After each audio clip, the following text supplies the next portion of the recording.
అండి అందరికీ ఈరోజు లార్జర్ దెన్ లైఫ్ క్యారెక్టర్స్ గురించి డిస్కస్ చేద్దాం. అదేంటండి లార్జర్ దెన్ లైఫ్ మూవీస్ కదా అని అనుకుంటున్నారా? ఏ క్యారెక్టర్నైనా నమ్మించగల సత్తా ఉన్నోడే యాక్టర్. వాళ్ళ గురించి డిస్కస్ చేద్దాం. What a vision, what a thought. పిచ్చోలు అయిపోయారు మా టీం అంతా. వీడియో ఎండ్ వరకు చూసేయండి, చాలా ఇంట్రెస్టింగ్గా ఉండబోతుంది. ప్రతి హీరో గురించి చాలా హైగా మాట్లాడా. కొద్దిగా సబ్స్క్రైబ్ చేయండి, ఇంకా మంచి అప్డేట్స్ అండ్ కంటెంట్తో వచ్చేస్తా. అండ్ మీ ఫేవరెట్ హీరో ఎవరో కామెంట్ చేయండి. సబ్స్క్రైబ్ చేస్తారు కదా, అయితే వీడియోలోకి వెళ్ళిపోదాం. ప్రజెంట్ మన జనరేషన్లో నాకు తెలిసి ముగ్గురు హీరోస్ ఉన్నారు. ఎలాంటి రోల్నైనా క్యారెక్టర్నైనా ఈజీగా పుల్ చేయగలరు. అందులో ఫస్ట్ ప్రభాస్ గురించి మాట్లాడుకుందాం. ప్రభాస్ గురించి మీకు చెప్పవలసిన అవసరం లేదు. మీరు బాహుబలి 1, 2 అండ్ కలికి చూసారు కదా, మీకు చూసినప్పుడే అర్థమైపోయి ఉండాలి ఎలాంటి క్యారెక్టర్నైనా ఈజీగా పుల్ చేయగలరు అని. మీరు చూస్తే స్టార్టింగ్లో ప్రభాస్ ఇంతకు ముందు లార్జర్ దెన్ లైఫ్ మూవీస్ చేయలేదు. బాహుబలితో తన ఫస్ట్ మూవీ. మీరు ఒక బాహుబలి చూసినంతసేపు బాహుబలి అంటే ఇలాగే ఉంటాడేమో అన్న ఒక భ్రమలోకి తీసుకొని వెళ్ళిపోయారు మన ప్రభాస్ గారు. నేనైతే ప్రభాస్ని తప్ప ఎవరిని ఊహించుకోలేకపోయా. అలా సెట్ అయిపోయారు మన ప్రభాస్ గారు. బాహుబలిలో మీకు అలానే అనిపిస్తే కమెంట్ చేయండి. మీరు కాస్ట్యూమ్స్ అయినా తీసుకోండి, ఈచ్ అండ్ ఎవ్రీ కాస్ట్యూమ్ ఈజీగా పుల్ చేశారు. ఒక్కటండి, ప్రభాస్ మాత్రం ఫ్యాన్స్ని ఫుల్గా సాటిస్ఫై చేశారు ఈ ఇయర్ మాత్రం లార్జర్ దెన్ లైఫ్ క్యారెక్టర్స్ తీసుకుంటూ. రాజేవకడు శత్రువునే కడదేర్చే పనిలో మన రాజు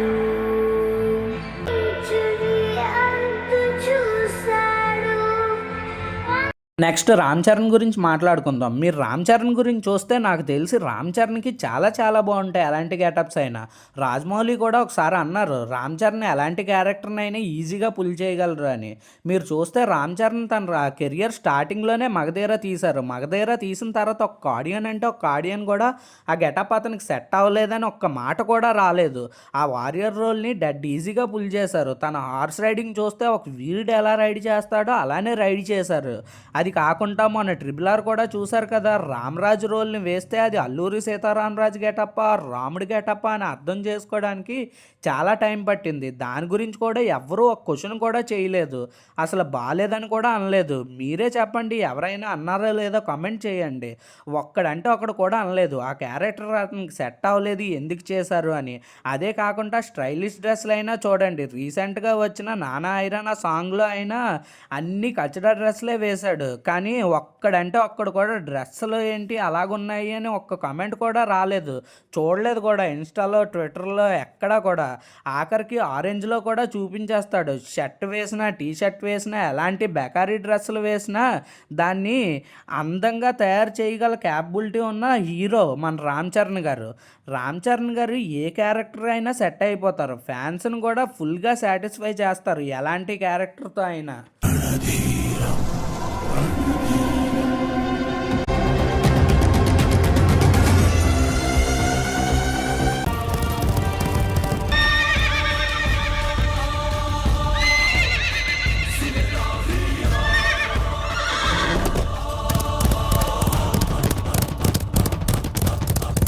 నెక్స్ట్ అల్లు అర్జున్ గురించి డిస్కస్ చేద్దాం. అల్లు అర్జున్ గురించి ఒక మాటలో చెప్తా అండి. అల్లు అర్జున్ బద్రీనాథ్ తర్వాత రుద్రందేవిలో కూడా గెటప్ చూస్తే మీకు అర్థం అవుతుంది. ఎలాంటి డ్రెస్సులు వేసినా గెటప్ వేసినా ఆఖరికి చీర కట్టినా చీరలో రాజస్యం గేరా పౌరుషం ఆ కోపం అంతా ఈజీగా పుల్ చేయగల సత్తా ఉన్న యాక్టర్ అండి అల్లు అర్జున్ గారు. అల్లు అర్జున్ గారికి నేషనల్ అవార్డు కూడా వచ్చింది. పుష్ప 2లో అల్లు అర్జున్ గారు యాక్టింగ్ స్కేర్స్ మీ మోర్ అండి, అంత అద్భుతంగా చేశారు. ఇంకొక నేషనల్ అవార్డు పక్కా యాక్టింగ్కి వస్తుంది అల్లు అర్జున్ గారికి. అలా వైకుంఠపురం నుంచి పుష్ప 2 వరకు ఫ్యాన్స్ని ఫుల్గా సాటిస్ఫై చేశారు. ఎర్రతోలు కదా స్టైల్గా ఉంటాడు అనుకుంటున్నావేమో. మనిషి స్టైలిష్గా ఉంటాడు కానీ టెర్రరిస్ట్ కన్నా డేంజర్.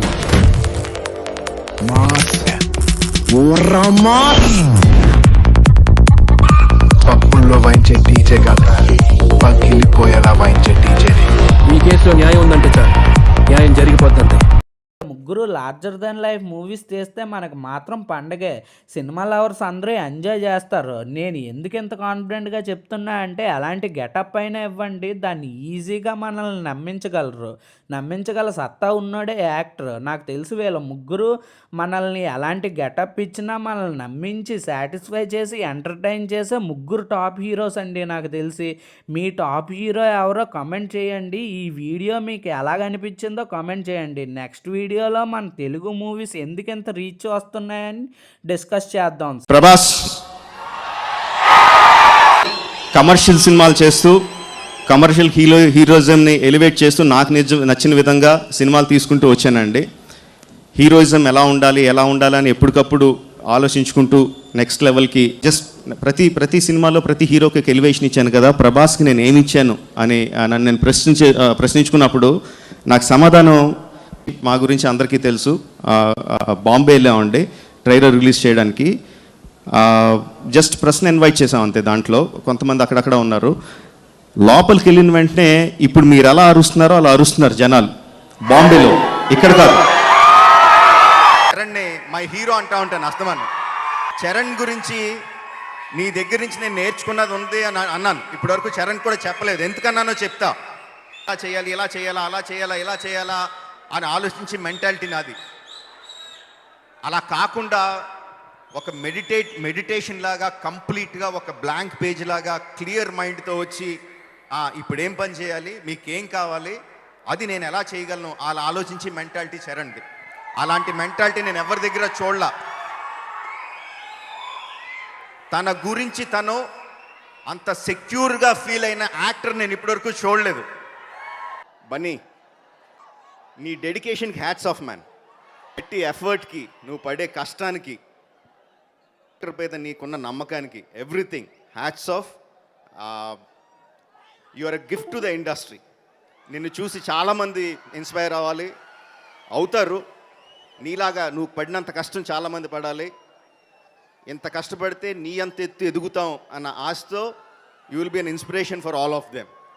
ఇలాంటి ఎంటర్టైనింగ్ ధమాకాలు ఇంకా చూడాలనుకుంటే like, share and subscribe to.